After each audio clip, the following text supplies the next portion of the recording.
over it, the Consciousness Transforming Podcast for exceptional 21st century living. Folks, I am so honored to have Dr. Stephen D. Farmer with us today, and we're going to be talking about his latest book. And that is the first book actually in the Common Sentience line, and it's called Animals, Personal Tales and Encounters with Spirit Animals. And Dr. Stephen Farmer is one of the featured artists. So it's a conglomeration of people that came together to create this book. It's absolutely wonderful. You learn a lot, and we're going to be talking a whole bunch about it today. Now, the information shared on Get Over It uses intuitive and pragmatic insight to help you shift your consciousness to break through the blocks and release energy that is no longer needed. Yes, we're going to help you let go of the BS that is holding you back. But you guys know I always ask, are you truly ready to? And by the way, folks, BS is belief system. A bit about me for my new listeners. Intuitive since birth. I'm a third generation intuitive with over 3 decades of experience supporting people to break through the blocks along their path. I'm a strategist for personal and professional transformation, revealing cutting edge information that enables you to prosper and thrive. I spent 25 successful years in corporate America as an executive sales professional, and I'm the founder of Healing Visions Ministries and the Northern California Children's Education Network, a 501c3 nonprofit. I provide consultations and healings in all areas of life that heal the mind, body, spirit connection, allowing you to live your very best life. My clients tell me that I keep it real while providing them with accurate information to assist them along their journey as a spirit living a human existence. But they also say, if you really don't want to know, don't ask Monique. My background includes a doctorate in metaphysics, Reiki master, teacher, ordained minister, and clinical hypnotherapist. So whether you are stressed, depressed, or possessed, I can help. To find out more about me and the services I offer, go to my website, and that's moniquechapman.com. And I invite you to like me on Facebook and follow me on Twitter and LinkedIn. And if you like the podcast, please subscribe. My guest today, Dr. Stephen Farmer, is a licensed psychotherapist, soul healer, and author of several best-selling books and oracle cards, including Animal Spirit Guides, Earth Magic Oracle cards, Children's Spiritual Animal cards, and of course, Animals, the book that we're talking about today. Dr. Farmer offers individual consultations and drawing from his wealth of training and experience as a psychotherapist, shamanic healer, and trauma recovery specialist. He serves on the board of the Society of Shamanic Practice, and you can check him out at his website, and that's drstephenfarmer.com, drstephenfarmer.com. Welcome, Dr. Farmer. Well, thank you, Monique. Thanks for having me on the show. Hey, yeah, I'm a huge fan of yours. The first time I paid attention, and sometimes you're weird, but you don't pay attention, is when I bought your Oracle cards, messages from your animal spirit guides. Oh, And yeah. they were absolutely splendid and right on. And before the show, I picked out 3 cards, and just for the show and for the Okay. audience. And I picked the ladybug, the falcon, and the wolverine. And I thought that was like, wow, what a message for our audience to hear at this time, because currently, as we're recording this, they are still at war over in Europe, and we're hoping all of that goes away. So could you give us a quick rundown so people can get a feel of, you can just pick one, the ladybug, the falcon, or the wolverine?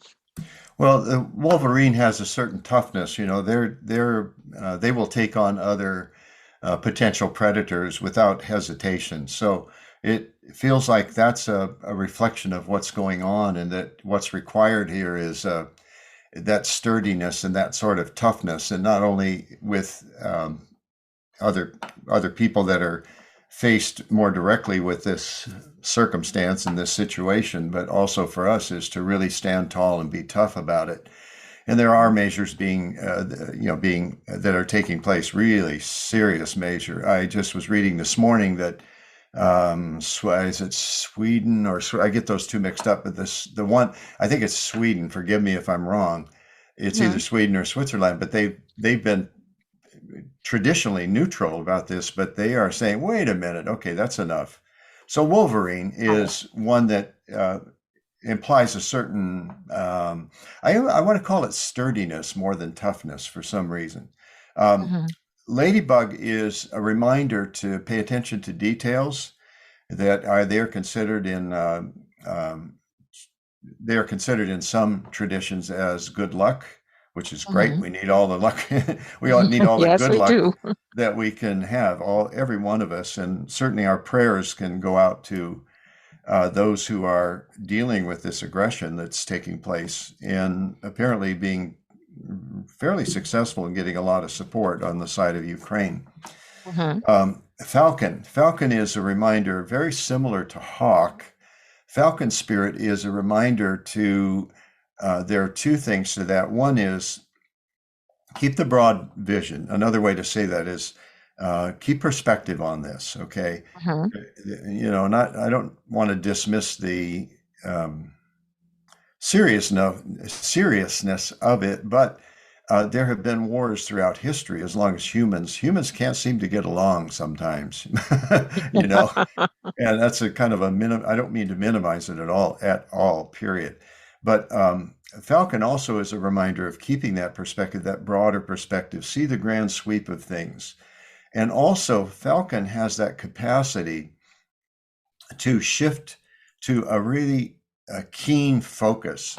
And the metaphor for that is to also stay focused on what's important here. For falcon, the bird falcon, not the spirit bird, but the bird falcon, that capacity to have the broad picture, let's say flying over the field and sees a sudden motion out of his peripheral vision, Mhm. then what he does, he flies over there and then he tunes in to where he's completely focused on the situation. So, what I invite our listeners, your listeners, to do is stay focused on peace, compassion, gratitude, and those three words. Just keep letting them revolve through your mind: peace, gratitude, compassion. Peace, because that's what we want to ultimately see here. Compassion for those who are suffering, and gratitude for the benefits we uh, ordinarily don't even think about. Simple things like, we, for most of us, and there are certainly a vast number of exceptions, but we can walk outside in the sunlight and not feel threatened. Mhm. We can go to the supermarket. Again, there are exceptions, and basically Mhm. have, food available to us. We Mhm. also have that ability to gift to those less fortunate in some way. Um, uh, Things it's like a payback for what we've benefited over our Mhm. lifetime. So those are the kind of things that come to mind with those three cards, and more specifically, those three spirit guides. And the idea there, Monique, is that I'm sure you well know this, and many of your listeners do too. We can talk about the animals, and then we talk about the spirit animals. Mhm. Our conversation briefly before the show was, yeah, and the animals are suffering. So, in throughout this, we have no idea, in addition to all the catastrophic losses that are occurring in so many ways, that the animals, no doubt, have experienced that kind of suffering as well. So, when you send prayers out, prayers, thank you for taking good care of the animals as well during this time so that they may be safe. Something very simple like that with clear intention, I think would be Mhm. valuable. So, Well, what? Oh, go ahead. no, no, that's all. Just, prayers for what's going on there: peace, Mhm. gratitude, compassion. Peace and compassion first and foremost, and then gratitude for our own circumstances, that we can walk outside without the threat of a bomb exploding. Mhm. Oh, yeah. Yeah. I read about it this morning. Monique, I was in tears. It's just Yep. sad. It's Uh, just yeah, sad. extreme because it doesn't have to happen. And, Yeah. that brings me to this question. Why do humans tend to think that we're not animals, that we're like above? Well, somebody planted this Mhm. self reflective consciousness, Mm-hmm. And you can hear all stories left and right and different downloads, different beliefs and information on that. How did we get this self-reflective consciousness? We're not the only humans, so we believe that dolphins also have that capacity to reflect back on their own experience and on themselves, not only to have that experience, but be able to reflect back on it. That's what I mean by self-reflective consciousness. I always Mm-hmm. recommend go to YouTube and watch the first, I think it's 3 or 4 minutes of 2001, A Space Odyssey. And it's a great metaphor for how apes were sort of, it was interjected into their brains and into their bodies and soul, this self reflective consciousness. So, 200,000 years ago, or perhaps even longer, there was an ape that stood up on his, I'm going to say his or it doesn't matter, but on his feet and started walking on 2 feet, and didn't need to put his hands and arms down on the ground. Would do so, but, basically learned to walk on 2 feet, and they say the rest is history. And I think we disregard it because we don't, I find a lot of us are dissociated from our physical bodies, that we tend to override sensations in the body. We through trauma, through shame, different ways that we've been trained to be out of body. Excuse me, and rely more on our mental operations than paying attention to what's going on in the body. And forgive me, No one moment problem. here. No problem at all. I wanted to clear my throat without going out over the microphone. Okay. So anyway, Monique, so I've been trained in one particular trauma study and trauma recovery is somatic experiencing. I'm certified in that. And one of the keen things I walked out of that program was a 3-year training, really understanding trauma. And what we're seeing more and more, and I'm so happy to see this, more and more experts are coming forward and offering workshops and teaching and training on trauma. What I walked away with from that somatic experiencing class, 3-year training actually, was wow, the trauma first and foremost lives in the body. But because, Mm, again, we don't pay attention to that important aspect of the physical sensations called our instinct. When instinct aligns with our cognition, our ability to think, that's called intuition. But mhm, we call intuition that gut feeling. Isn't that interesting? Starts there, not necessarily just in the gut, but maybe the mhm, shoulders tense. Maybe, my legs tense. I want to get out of there. My legs tense, but I feel trapped. What does an animal do when they feel trapped? Well, the first thing they do is do a quick assessment. They get on alert, deer mhm, caught in the headlights. They assess the situation like this is all instinct. They assess the situation. And if the red light flashes danger, danger, danger, then they take measures to first try to escape. mhm. Let's get out of here.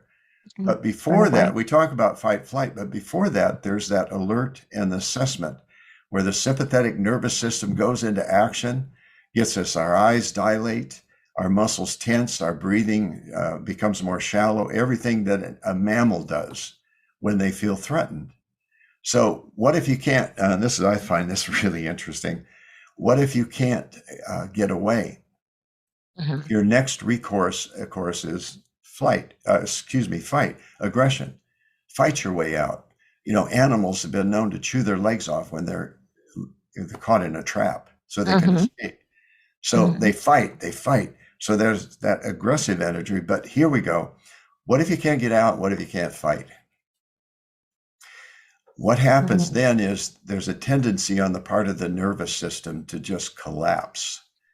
Sometimes it's understood as depression or low level anxiety with no way to fix it.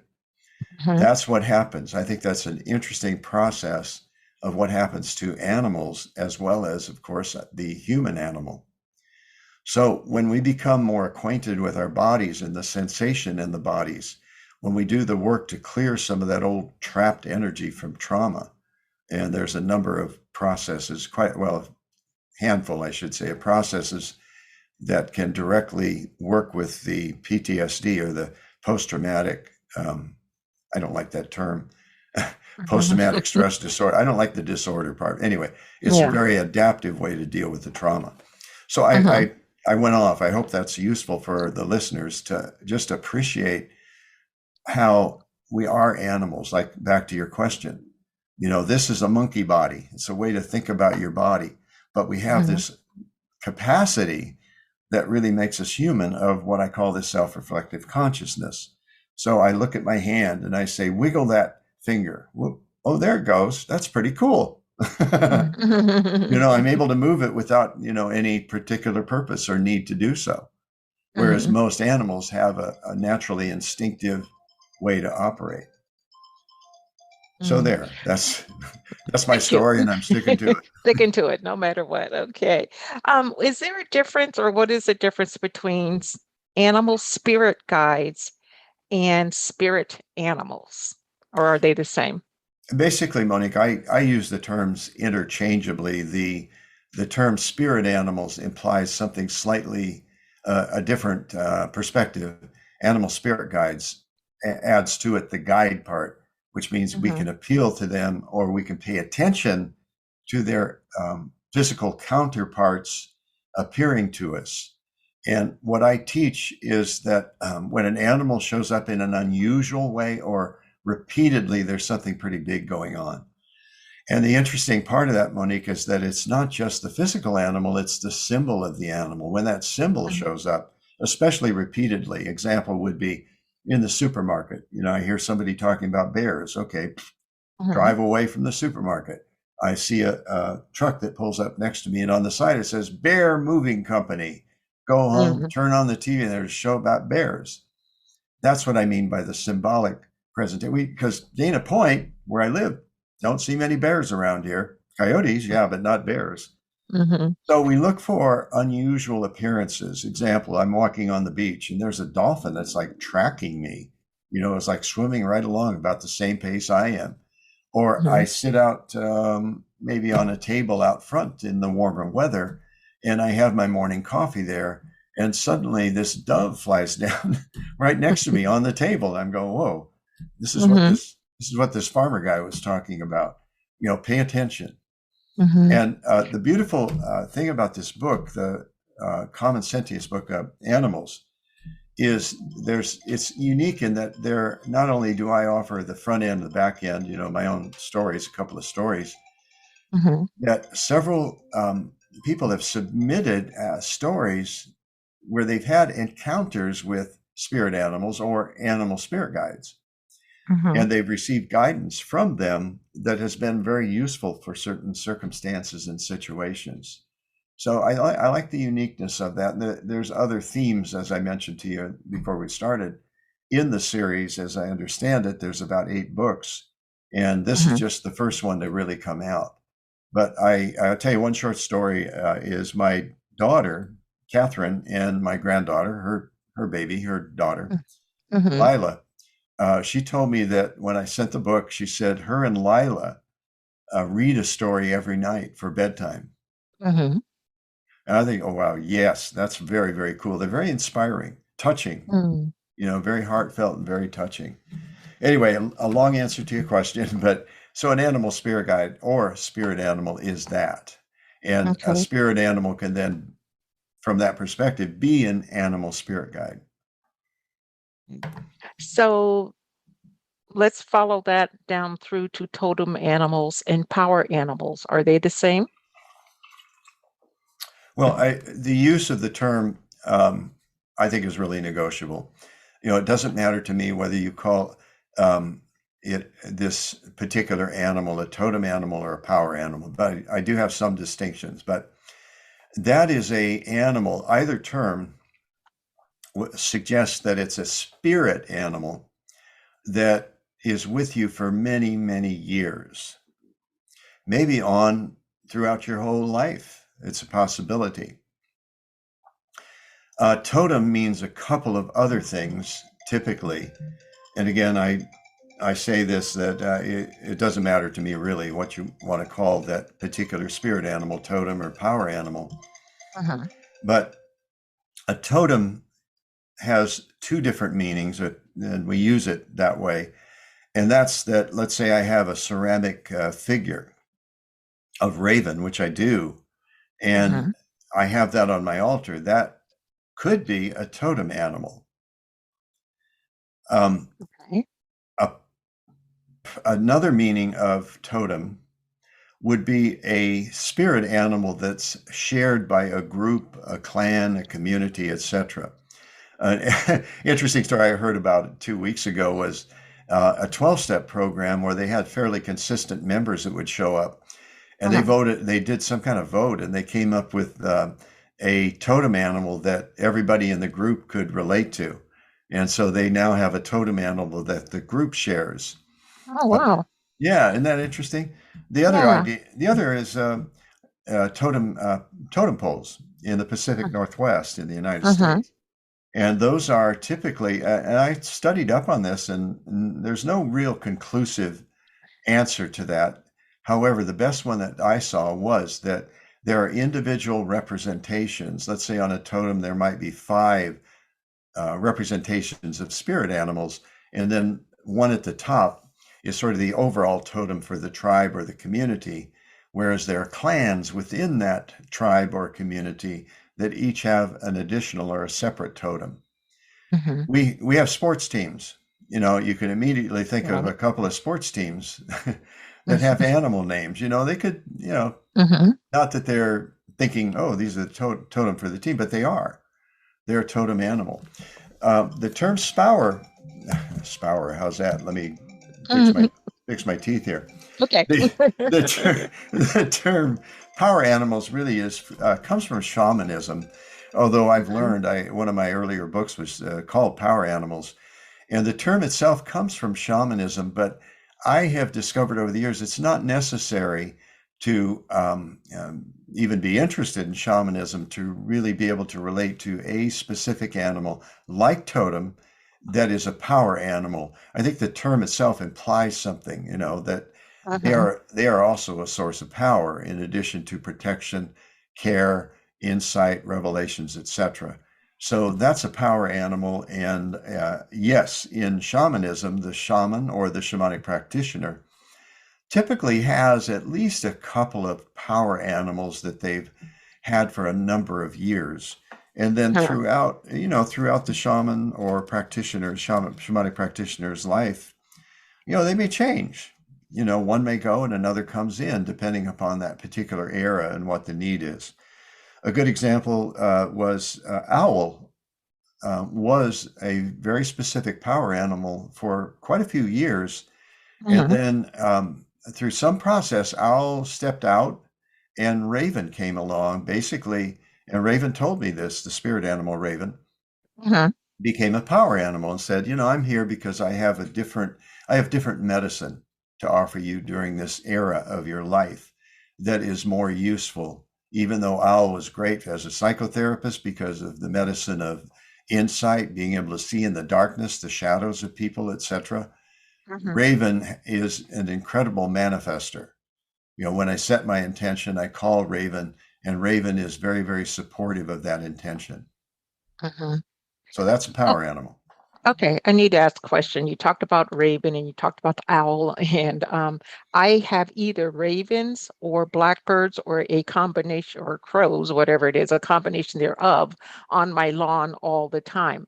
About a month ago, I went out to let the dog out in the backyard at night to do her business, and I always check the poles, the utility poles, because Yeah. once I saw a vulture up there, and I was like, that's interesting. But this Huh. particular night, I looked up and I saw I'm going to call a white owl. It had a white face. Mm, And I shone the light up to it because I wasn't sure what it was. And it looked at me. I mean, we made eye contact.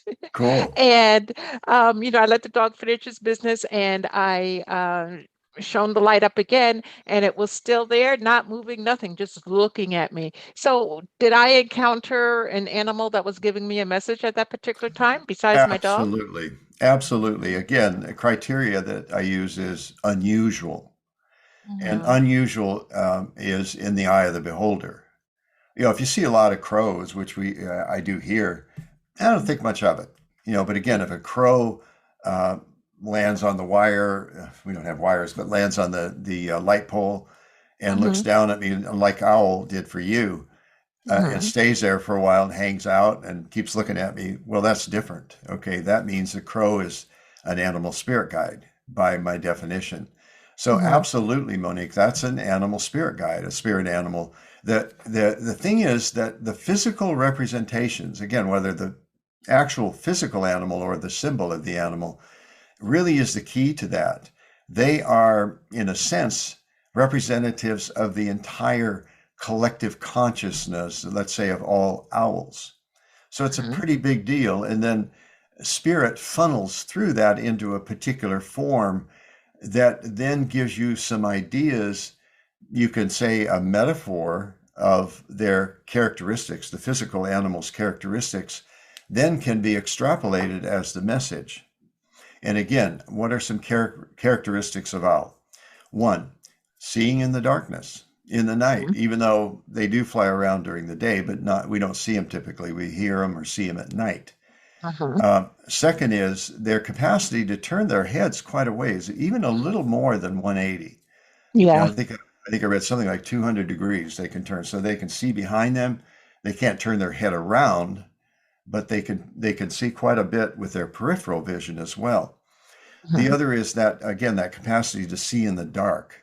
So when some possibilities for that experience and that sighting, Monique, are um, is there some sort of a shadow in yourself or in someone that you know that needs to be addressed?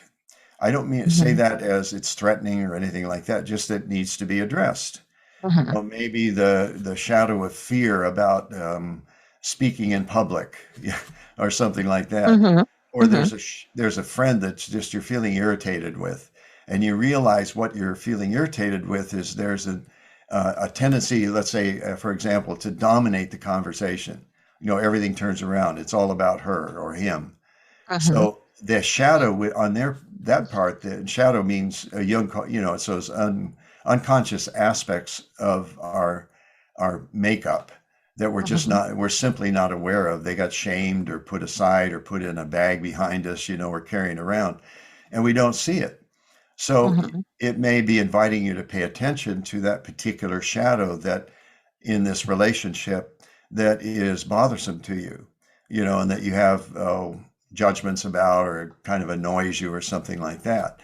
And Mhm. then you get to look at yourself, well, what's my part in that, Exactly. Yeah. so there's a double message with that. Take a look if it's a friend or a relationship or something. Okay, good. That's good. You can identify that shadow, but you see it in yourself, even though that may not dominate your personality and your makeup. It's another part of you that Mhm. shows up in the external world, in that way. The other thing is the stealth. At that time, Owl may be showing up to advise you to be a little stealthier, not sneaky, that's different. A Yeah. little bit more cautious, not, how should I put it, imposing your agenda on others, Mhm. to back off a little bit, be Mhm. stealthy. You may be going for something, but you need a little bit of stealth to get there. That's some ideas. Okay, let me add one more piece to this. This is the fun part, Monique. And given your gifts, this should be a piece of cake for you. But you see the owl, you go, huh, I was just talking to this farmer guy. Let me see what's going on here. Close your eyes, take a Mhm. deep breath, and ask Owl Spirit, what's your message? And then pay attention to what you see, what you hear, what you feel. You do this for a living. From what you indicated. So this Mhm. would be a piece of cake for you. And for your listeners, I invite you to try that way of interpreting the message, discerning what the message is. It's based on a shamanic principle, a foundational principle, and that's called direct revelation. We are learning, many, many, many more people are learning to go direct. And a good way and an accessible way is with animals. When I say go direct is you see you have this unusual experience and a good thanks for the example. And you Mhm. go, okay, owl spirit, what's your message? Okay, it's Mhm. time for you to get more sleep. You go, what the heck has that got to do with the characteristics? But you hear it and you go, wow, that's really right on. Yeah, You it's know what? amazing. Yeah. Yeah, so you want that direct revelation. You want to have it revealed to you directly, so you don't have to go through an intermediary. You can look that up in books. What's owl spirit? You know, etc. That's fine. You know, or on the internet. You know, I've got Hmm. like I just looked this morning. I think I've got 5 or 6 books and 3 oracle cards, all having to do with spirit animals. You know, and that's great. You know, go look in a book or look on the internet. You know, owl spirit animal. But I want you all to try that. You know, just try it whenever you have that experience, and see what you get. Might be like right on, real clear, or the message might come in like you woke up in a dream and you went, "What was that? I don't understand it." But let it work you. Just sit with it and Hmm. let it process. Why do we have to know like immediately what's going on? Why is it that we can't wait? Animals wait, I Oh my think. God, yeah, that's another hour. I think I could probably, go on for a little while about that. I mean, the impatience that we have is, I think, that's maybe the thing that's endemic, or one thing that's endemic in our culture is the urge. See, he's He's emphasizing. speaking up. Right. Yep. Speaking up. Thank you. Exclamation point. That's my dog Scout, one of two. Okay. No Scout. problem. No, Scout can no. talk as much as he wants. I don't go Yeah. the Okay, CNN good boy. perfection route here. We're Okay, just good. natural people talking. So anyway, I think that's just endemic. You know, it's I want it and I want it now. Hmm. And we're sort of used to that. You know, large part of the population's used to that. Let's see. I've got. I really want an ice cream. Oh, there's an ice cream store 2 blocks away. Let me go get it. You know, we're used to having instant gratification, and Hmm. it's just habitual. So one thing we can teach our children is, like I teach. I hate to equate that, but this dog that just barks, Scout, Hmm. almost 2 years old. He's about 22 months.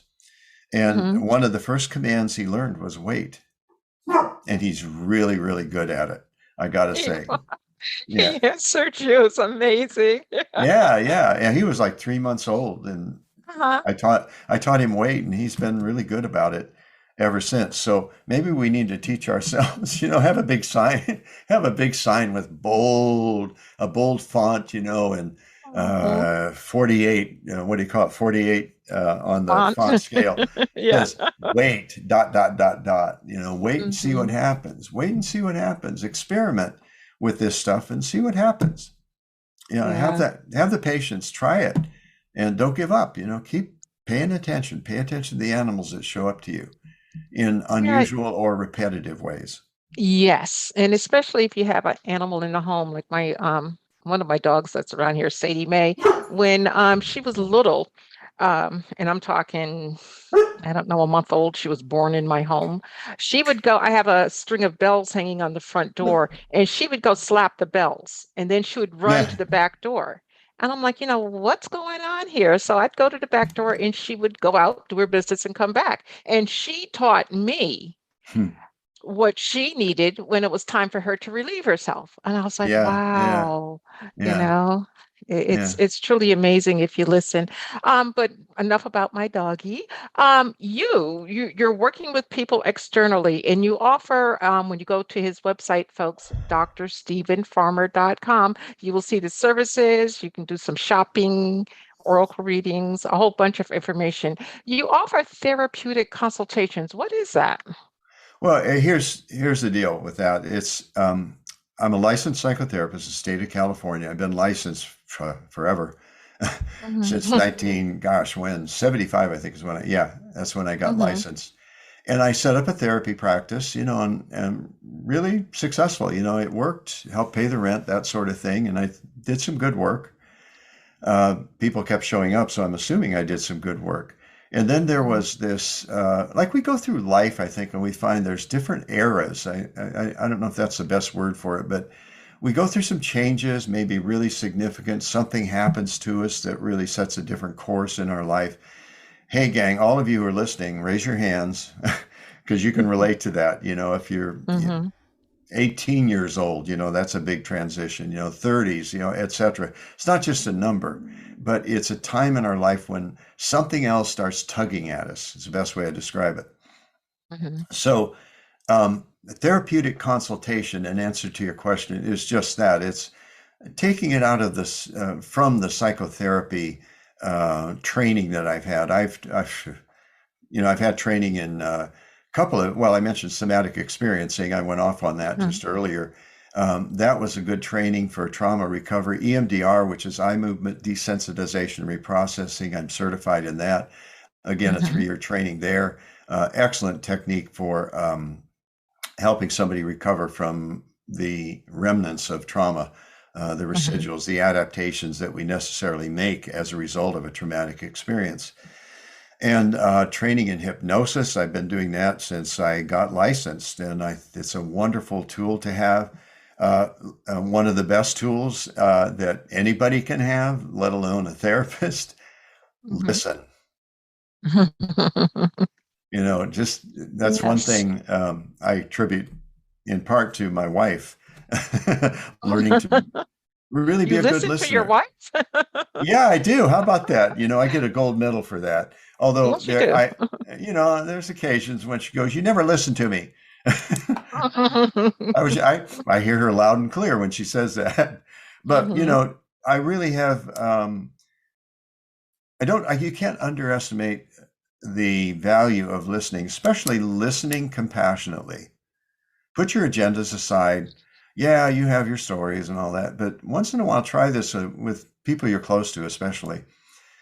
Listen compassionately, just with your open heart, caring, etc. You can draw it up. Everybody is able to do it. It's not a unique to the profession of psychotherapy, but that's important. Anyway, to complete that story, Mm-hmm. I got the call, I think it was about 25 years ago, to shamanism. I was gifted a book called Way of the Shaman by Michael Harner, who was committed to teaching as many people about shamanism, shamanic practice, as possible. And he did so. He's trained thousands, tens of thousands of people to become shamanic practitioners. It's not about becoming a shaman. That, there's traditions where the lineage has been passed along, but it's legit. You can be a shamanic practitioner because it is a healing practice. It's the oldest healing modality that's been on the earth. So I would incorporate that, in therapeutic consultations. They're more directed in that way to shamanic healing or shamanic experience, divination, etc. The divination tools, like the cards, they have a shamanic feel to them, but they're not specifically shamanism. But Mm-hmm. Stanley Krippner, who wrote about this, he called them shamanistic. I like that term. And it's got a little flavor, like Reiki he considers shamanistic. It does Mm-hmm. have that feel to it, like an ancient practice Right. that's been Right. revived. And the last 30 years, we have seen a tremendous revival of contemporary shamanism, and we could call it, Michael called it core shamanism, what he taught, the skills, the practices, the philosophies, etc., that are needed to actually do work with other people. And Mm-hmm. I think he's the one person that instrumental in bringing shamanism into contemporary society. And thank God, thank you, Michael, who's now in spirit world, as an ancestor, as I consider him to be. Mm-hmm. So that's therapeutic consultation. I also do mentorship. A lot of that lately, it seems like people are seeking someone like myself, to just help guide them, human guide them, Mm-hmm. for whatever their particular calling is. And I really love doing that, as well as the healing work with, again, hypnosis, EMDR, somatic experiencing. So I call it, I've got a lot of tools in my medicine kit. So, yeah. Yes, you do. Depends on what somebody wants, and if I can provide it, great. We'll go to work and do it. Okay. And folks, do check out his website, and that's drstephenfarmer.com. And check out especially the blogs. He has many posted. And if you're feeling low or out of sorts, go to his site, go to his blogs, and read the ones that draw you. Okay. Because that in itself is a healing. Hmm. Okay, so you can, choose to stay stuck in your little velvet rut, and that's fine if that's what you want to do. Or you can, reach out and heal. And animals heal on many, many levels. I Sure. just don't understand how someone could possibly hurt an animal because they don't hurt us. Before, go ahead. No, just well said. Thank you. Thank you for saying Mhm. that. Before I let you go, could you share with us a pearl of wisdom? It can be about animals, it could be about the war that's going on in Ukraine, it could be about anything that you wish to share with our audience today, and do take your time. Save your money. No, I'm just kidding. That's when I was at What UC. money? Yeah, I was at UC Riverside playing football, and there was a groundskeeper there, and you'd say, "Hey, Hank, how's it going? What's up?" And that's all he'd always say that. He wouldn't say anything else. That's the only thing I heard him say is "save your money." I thought that's so funny. Okay. Anyway, okay, in a more serious vein, in answer to your question, I think, yeah, I like key words. What I've been thinking about lately is, okay, if I had 3 or 4 key words, just to continue to kind of wrap my brain around, to remind me what are those key words. I mentioned one earlier. I mentioned compassion. So I would say something like this: love, compassion, forgiveness, and gratitude. The big four: love, Mhm. compassion, forgiveness, and gratitude. I'll tell you, you just open your morning with those, just those words, just kind of let them sit with them for a while. Love, feel it, breathe it. And then compassion, feel it, breathe it for yourself and for others. And of Mhm. course, like we're talking about here, for the animals too. And actually for the trees and the plants, let's include those. Love, compassion, forgiveness, and then gratitude. And I'd say in that order too. So those are my Okay. Dr. Stephen Farmer's words of wisdom There for you go. today. Yeah. How can you lose, when you keep that focus as much as you humanly can, and maybe even go a little bit further than just as much as you humanly can. Well, thank you, thank you, thank you. I greatly appreciate your time, your energy, and your wisdom today. It's Thank truly an you. honor to speak with you. I've studied your work for years, and you just never know, folks. Way back when, and it's been quite a few years that I had purchased his Oracle deck, and you just never know where life's going to take you. I Amen. have the opportunity to talk to you, so thank you so much. Oh, And very to the welcome. You're welcome. And thank you to the audience for being with me today as we collectively get over it. And I'd like everyone to remember that the most important choice that you can make is what you choose to make important. Consider making the masterful choice of listening to the animals. Abundant blessings, light and love to all. Agape.